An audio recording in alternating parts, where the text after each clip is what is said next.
Safeguard Our Flank, Chapter 4, Part 9. Face Your Front.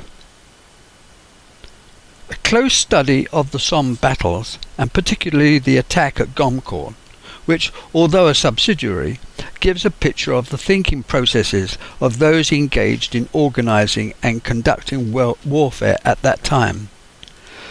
A great deal of confidence was shown towards what was expected by the various artillery pieces and their ammunition. Here's a list of effects the guns were expected to deliver. They were to destroy the will of the opposing forces, kill as many of the enemy as possible, destroy their dugouts, underground bunkers and guard posts, destroy the opposing counter batteries and the enemy artillery, destroy the enemy's rear facilities, stop supplies from getting forward, produce chaos in the enemy rear, break up the staked and coiled barbed wire, lay down a smoke screen and fire ahead of the advancing troops, and destroy, when asked, individual gun sites and machine gun nests. Time and time again in both world wars it was proved that the artillery did not achieve what was expected. Even if great care is taken by sighting and laying the guns, it needs a spotter's identification to register a correct fall of shot before trying another, and even then you don't know the actual result. To fire a gun half a mile away from the target so that the shot falls into a trench 3 feet wide needs many attempts. The shell must be fused correctly to ensure it explodes before being buried in the mud or just at the lip of the trench to achieve maximum devastation. To take out a machine gun nest built 3 sandbags high to give cover to the height of a crouching man sitting on the ground in a 5-foot circumference, large enough to accommodate his number 2 spare ammunition and cooling tank, and all covered with a shrapnel-proof roof of turf that protects and camouflages, is very difficult.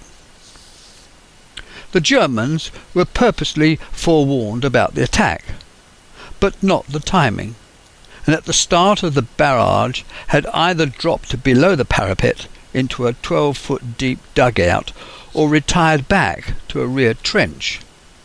They had practiced many times to get up to their weapon pits, erect their guns and stand to.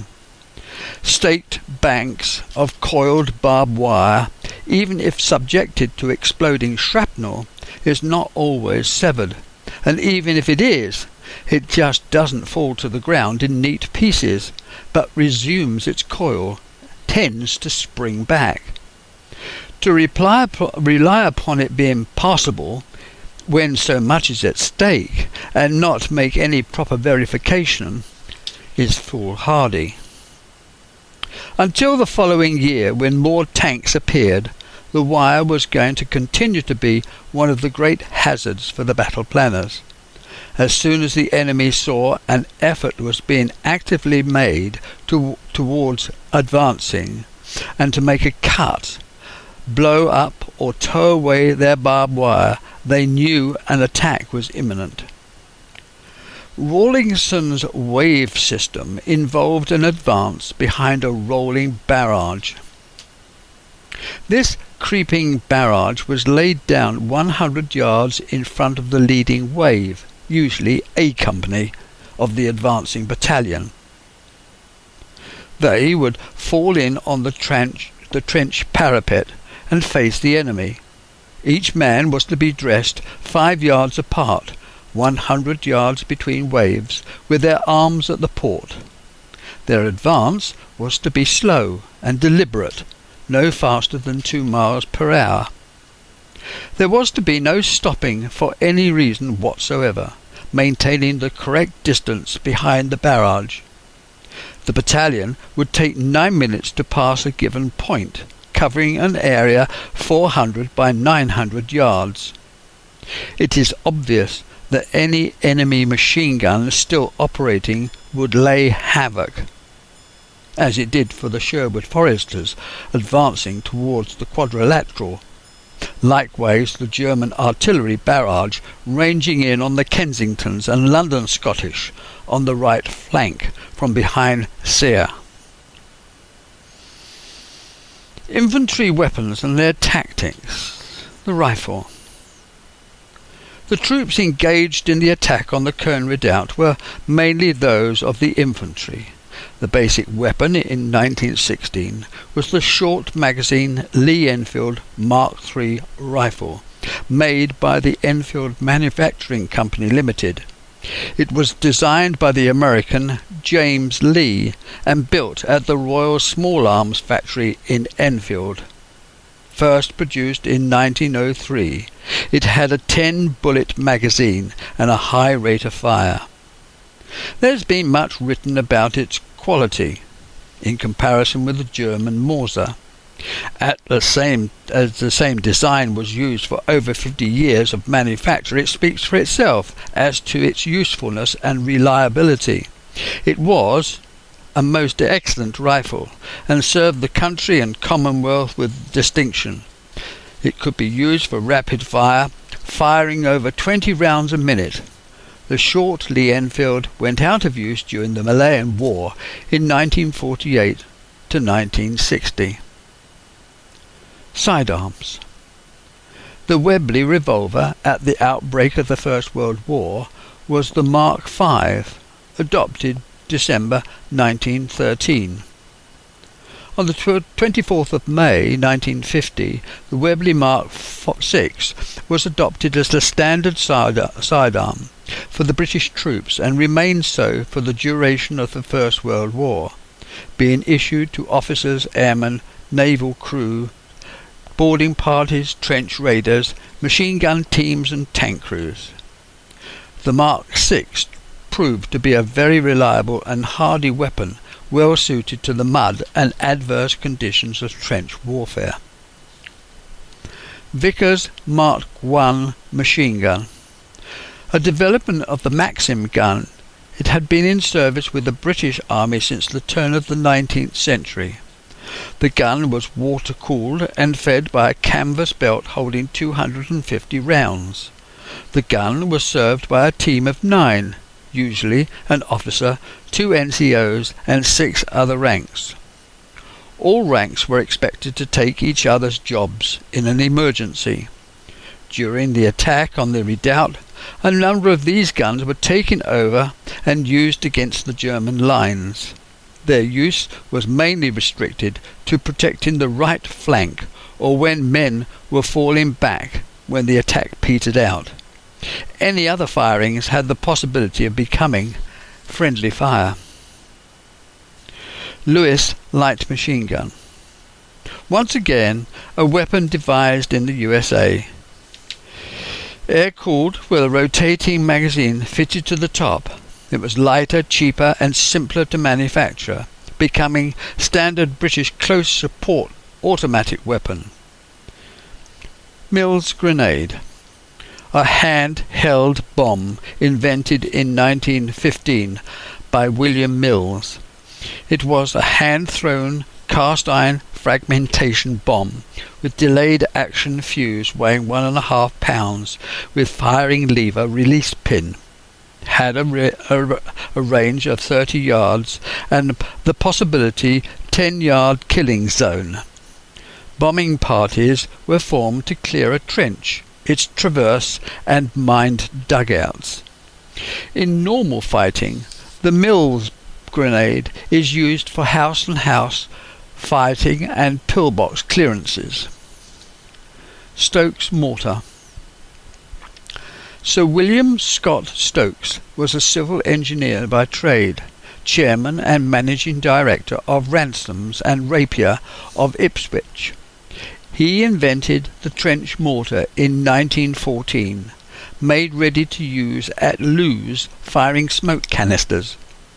The invention, using a cartridge fired by a raised pin, could be adapted to fire fragmentation and solid shot up to 800 yards.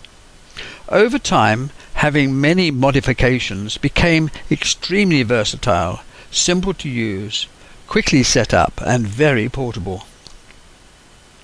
the Bangalore torpedo. It was quickly realised that this was the only way to effectively clear a path in barbed wire defences.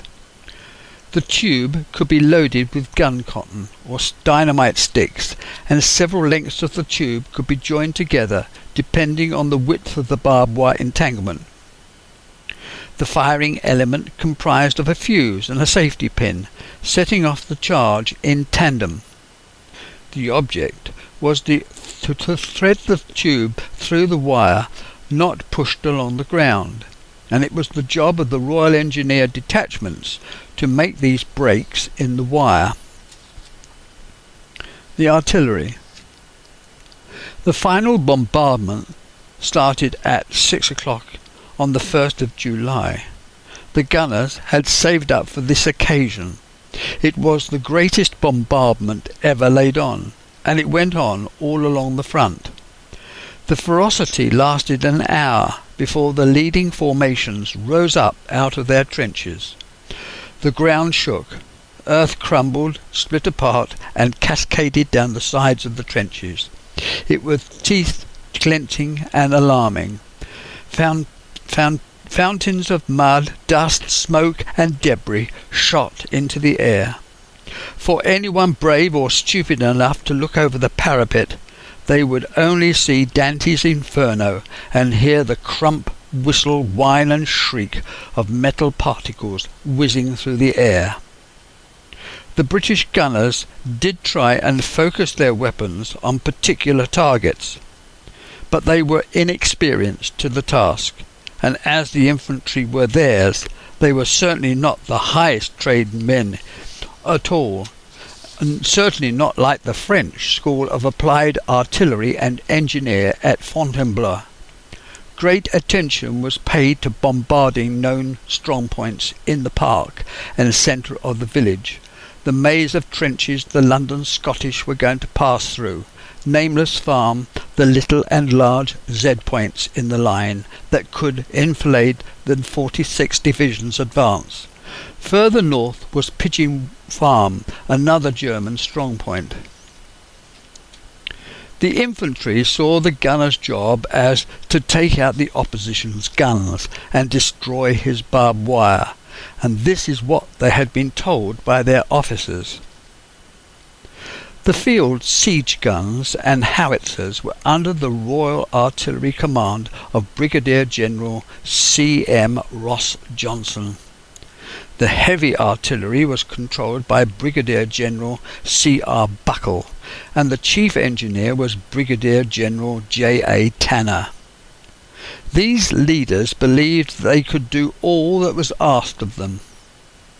The British guns at the Somme fired some 20,000 tons of various size shells, a total of 1,627,824 individual shells, according to official history. But it was the wrong sort of shell. It requires high explosive to damage trenches, and the British didn't have enough. 3/4 of all the shells fired were shrapnel, useless for affecting anything that was well covered, or for cutting barbed wire. Mud, and there was a lot of it on the front, absorbs and cushions the metal particles. The harder the surface, the more effective the fragmentation. When the shell explodes, whatever the type of shell, a great many shells were dud or didn't explode. The effectiveness is reliant upon perfect manufacture of the explosive charge, the correct amount of explosive material placed in every shell, and the weight of each shot being precisely the same. The gun has to be stable, have its trailing bars firmly anchored and mounted on solid ground. The bore of the gun must not be worn, and the sighting arrangements secured. None of these essentials are any use whatsoever until the sighting shots, straddles, are plotted and registered accurately. It was early on in the war. The army was still operating on a pre-war mindset.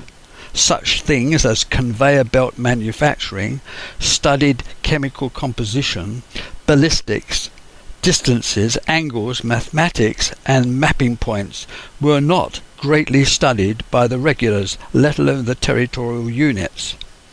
Intelligence gathering, ciphers, information sifting, gun emplacement recognition, photographic evidence, sound location, aerial spotting were primitive.